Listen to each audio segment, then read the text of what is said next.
こんにちは。この動画は全部日本語なので絶対字幕をオンにしてください。じゃあ、今回の話したいことは3年前に書いた作文のことです。その作文のタイトルは伝統的な語学習はなぜ効果的ではないのだろうか。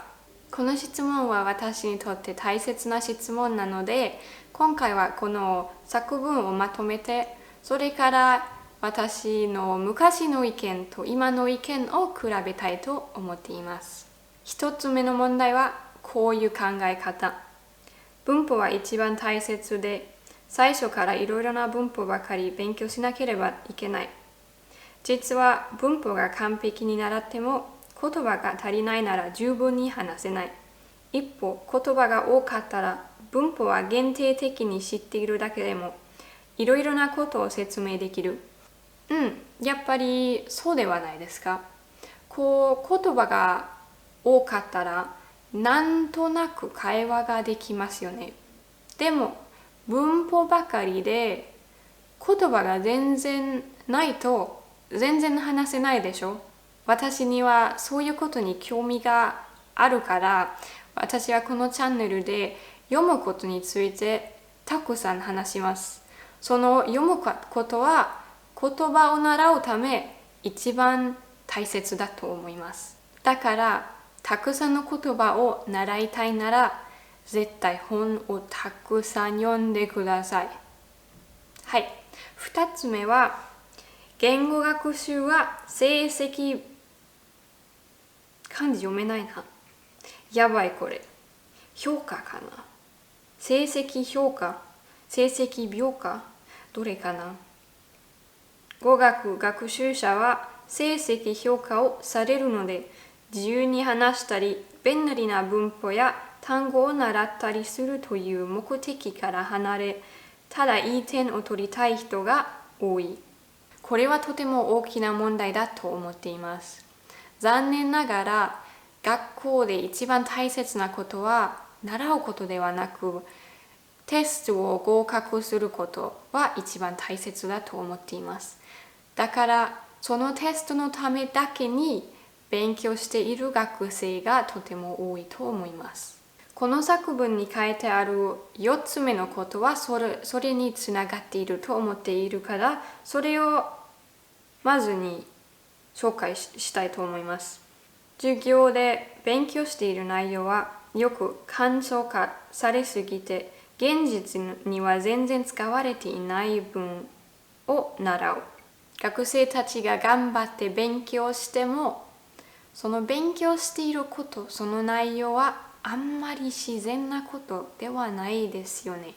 教科書に書かれた例文は一番自然なことではなく、ただこのチャプターにこの文法とかこの単語は一番大切なので、それが選ばれました。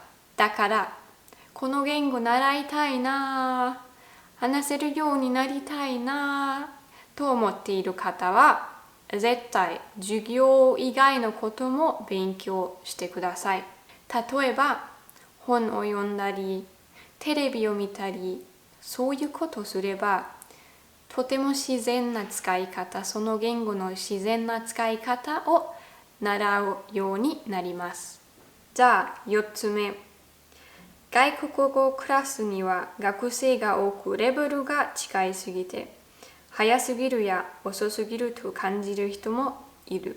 他の国はどうか知らないんですけど、ここドイツには言語学習の授業には30人ぐらいがいます。それはとても多すぎます。時間がないし、生徒が多すぎるし、だって発音のフィードバックがみんなに全然できません。その上に、そのクラスの中にとってもつまらない人、もう帰りたいなと思っている人と、全然わからない、何もわからない人もいます。それは言語の授業だけではないんですけどね。で、最後は授業の頻度と言語の学び方。1週間に2回程度授業に行ったり、宿題をしたりするのは十分ではない。授業以外で勉強しなかったら上達は本当に遅い。それは先生に言語を話せるようになってもらわなければならないと考えている人が多いからだ。です。しかし、実は先生は達成を手伝えるが、やっぱり自分自身に努力しなければならないのです。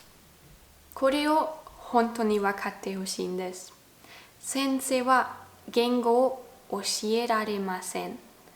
その言語の部分は教えられますが、文法のルールとか発音のことについては話せますが、その言語のこと、言語全体としては教えられません。それが自分でしなければなりません。それが分かったら、それが理解できたら、何でも勉強できます。はい、以上です。今まで見てくれてありがとうございます。また来週。